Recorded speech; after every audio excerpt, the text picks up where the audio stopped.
அது என்ன விசித்திரமான கேள்வி! உலகத்திற்கே தெரியும் மாமல்லர் முருகனுக்கு தானே முழு உரிமை என்று. உலகம் முழுவதும் நாகரிகம் மற்றும் முதல் அரச கட்டமைப்பை உருவாக்கிய தேவேந்திரகுல வேளாளர்கள் என்று தற்போது தமிழகத்தில் அறியப்படும் இந்த பிரபஞ்சத்தின் அரசனான தெய்வங்களுக்கு எல்லாம் தெய்வம். நம் பாட்டன் இந்திரனின் வம்சாவழியே முருகப்பெருமாள். இன்று உலகம் முழுவதும் தெய்வமாக அருள் பாவித்துக் கொண்டிருக்கும் வேந்தனே முருகன். மற்றவர்களுக்கு முருகப்பெருமாள் தெய்வமாக இருக்கலாம், ஆனால் மரபுரீதியாக உலகை ஒற்றை குடையின் கீழாண்ட பல்லர்களுக்கு சொந்தக்காரன். ஆம், எங்கள் குலமச்சான்தான் முருகன்.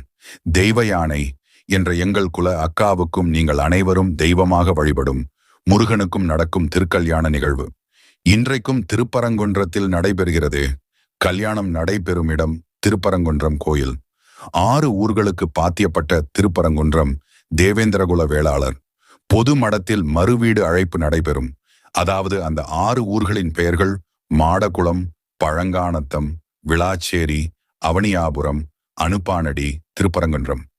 எங்கள் மச்சான் முருகனை மறு வீட்டுக்கு அழைக்கும் நிகழ்வு சடங்காக திருவிழாவாக திருப்பரங்குன்றம் தேவேந்திரகுல வேளாளர் பொது மண்டபத்தில் நடக்கிறது என்றால் நாங்கள் எப்படி எஸ்சி ஆக இருக்க முடியும்?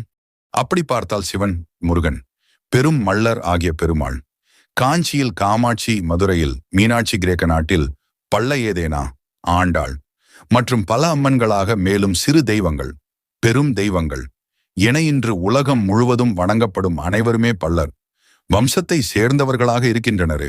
அவர்கள் அனைவரும் எஸ்சியா?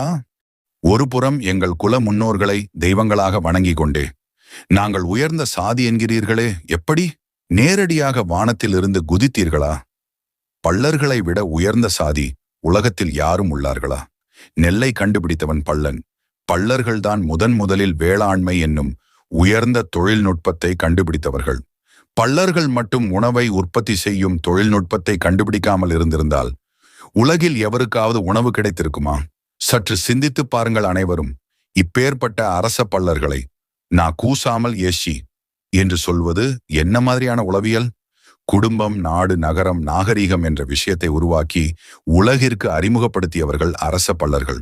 6 படை வீடுகளில் முதன்மையானது திருப்பரங்குன்றம். பாண்டியர்களின் தலைநகரமான மதுரை மாமண்ணில் மக்களை காத்தருடைய முக்கியமான இடமாக திருப்பரங்குன்றம் அந்த காலத்தில் விளங்கியிருக்கும். சமீபத்தில் சர்ச்சையாக சிக்கந்தர் மலையா, கந்தன் மலையா என்று சிக்கல் எழுப்பப்படுகிறதே, தானாக நடக்கிறதா அல்லது வேறு ஏதும் உள்நோக்க காரணத்திற்காக நடத்தப்படுகிறதா என்பதை அனைவரும் தெளிவாக ஆராய வேண்டும். அப்போதுதான் முழு விளக்கம் தெரியும். பல்வேறு விஷயங்கள் சொல்லப்படுகிறது. சிக்கந்தர் இந்த மலையில் இறந்தார். அவரை அடக்கம் செய்து தர்காவாக கட்டப்பட்டது. அதை பின்னாளில் வழிபடுகிறார்கள் என்றெல்லாம் இதை மையமாக வைத்து இரு பிரிவினரிடையே சிக்கல் பெரிதானால் யாருக்கு லாபம், யாருக்கு நஷ்டம் என்பதை ஆராயாமல், உண்மைத்தன்மையை மக்களுக்கு விளக்காமல், ஆளாளுக்கு கருத்து சொல்கிறேன் என்ற பெயரில் புதிதாக சிக்கலை உருவாக்குபவர்கள் யார்? வரலாற்று ரீதியான சத்தியமான உண்மை என்னவென்றால், இந்து என்கிற மதத்தின் ஆணிவேரே இந்த தேவேந்திரகுல வேளாளர்கள்தான். சிவன், முருகன், பெருமாள் மற்றும் முக்கியமான ஆண் தெய்வங்கள் மற்றும் பெண் தெய்வங்களாக இருக்கும் அம்மன்கள் அனைவரும் இந்திர குலத்தில் பிறந்தவர்கள். பிரபஞ்சத்தின் அரசனான இந்திரனின் வாரிசுகள். உண்மை நிலை இவ்வாறு இருக்க நாங்களெல்லாம் இந்துக்கள் என்று சொல்லிக்கொண்டே எங்களுடைய பெருமைகள், மேலும் எங்கள் குல முன்னோர்களை வழிபாடு செய்து கொண்டே எங்களை எஸ்சி என்ற கூண்டுக்குள் அடைத்து வைப்பதெல்லாம் என்ன மாதிரியான அரசியல்? எந்த ஊரில் இது நியாயம்? மூவேந்தர்களின் வாரிசுகளுக்கு வந்த சோதனையா? எங்களுடைய பெருமைகள் வேண்டும். எங்களுடைய வரலாறுகளை பெருமைகளாக தமிழர் வரலாறு என்று சொல்வீர்கள். இந்துக்களின் கோயில்கள் மற்றும் இந்து தெய்வங்கள் என்று பெருமை பேசுவீர்கள். கந்தனுக்கு அரோகரா, முப்பாட்டன் முருகன், வேல் யாத்திரை, குன்று இருக்கும் இடமெல்லாம் குமரன் இருப்பான், வேலுண்டு வினை இல்லை என்று பல்வேறு சித்தாந்த அரசியல் காரணங்களுக்காக எங்கள் மச்சான் முருகனை பயன்படுத்துவீர்கள். ஆனால் இந்த வரலாற்று சிறப்புமிக்க கோவில்களையும் வரலாற்று சிறப்புமிக்க உலக நாகரீகங்களை எல்லாம் உருவாக்கிய குடும்பங்களை மிகவும் லாபகமாக சதி செய்து தவிர்த்துவிட்டு எங்களின் பெருமைகளை மட்டும் எடுத்துக்கொண்டு நீங்கள் பேசுவீர்கள். தமிழர்களை பார்த்தீர்களா? உலகை ஆண்டவர்கள் தமிழர்கள், கங்கை கொண்டான், கடாரம் வென்றான் என்று எல்லாம் பெருமையாக பேசுகிறீர்கள். ஆனால் அதற்கு முழுமையான சொந்தக்கார இனத்தை எஸ்சி பட்டியலில் அடைத்து வைத்து தொடர்ச்சியாக உளவியல் தாக்குதல் நடத்துவதோடு மட்டுமில்லாமல் பிற சமூக மக்களோடு புதிதாக சிக்கலை உருவாக்குவதெல்லாம் யார்? எங்களின் பாசத்திற்குரிய அந்த நலம் விரும்பிகள் யார்? அது எப்படி பாண்டியர்களின் அடையாளங்களில் மட்டும் குறிவைத்து பிரச்சனை கிளப்பப்படுகிறது? இது போன்ற பல்வேறு பிரச்சனைகளின் தொடர்ச்சியாக தான் தற்போது எழுந்துள்ள திருப்பரங்குன்றம் பிரச்சனை. ஏற்கனவே கந்த சஷ்டி கவசம் சர்ச்சையாக்கப்பட்டது. அதெல்லாம் பல பேருக்கு மறந்தே போயிருக்கும். ஏனென்றால் ஒரு பிரச்சனையை மறக்க இன்னொரு பிரச்சனை என்றுதானே தற்போதைய சூழலில் அரசியலே நடக்கிறது. எம் பாட்டனான மூவேந்தர்கள் ஆட்சியில் நாடு எப்படி செல்வ செழிப்பாக இருந்தது, தற்போது கழுதை தேய்ந்து கட்டெரும்பு ஆனது போல போய்க் கொண்டிருக்கிறது நம் நிலை. இதையெல்லாம் மாற்ற வேண்டிய கடமை மற்றும் உரிமை பல்லர்களுக்கு தானே உள்ளது என்பது கூட தெரியாமல் இருளில் கிடைக்கிறது நமது சமூகம். முதலில் நாம் யார், நம் எப்பேற்பட்ட பரம்பரையில் வந்தவர்கள் என்பதை நாம் முதலில் உணர வேண்டும். அந்த தன்மையில் நாம் வளர வேண்டும்.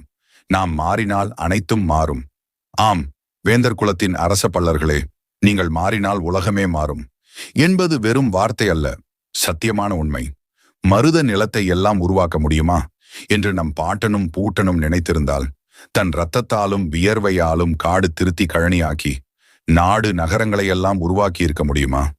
குமரி கண்ட அழிவுக்கு பிறகு உலகத்தை எல்லாம் நாம் காலடியில் அடக்கி ஆள முடியுமா என்று நினைத்திருந்தால், உலகை பல்லர்கள் ஆண்டிருக்க முடியுமா?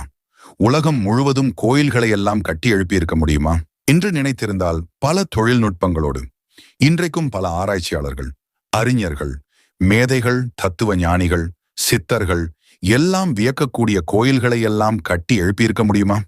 எழுப்பினாலும் தற்போது வரை அது நிலைத்து நிற்குமா? இதெல்லாம் நடந்தது சாத்தியம் என்றால், அதே பாராண்ட பாண்டிய ரத்தம் தானே இன்றைக்கும் நம் உடம்பில் ஓடுகிறது. நம்மால் ஏன் உலகை ஆள முடியாது? அதற்கான தகுதியையும் திறமையையும் ஆற்றலையும் ஆளுமையையும் வளர்த்து கொண்டு சிந்தித்து செயல்படுங்கள் என் தொப்புள் கொடி தேவேந்திரகுல வேளாளர் சொந்தங்களே. இந்திரனை முதலில் அனைவரும் வழிபடுங்கள்.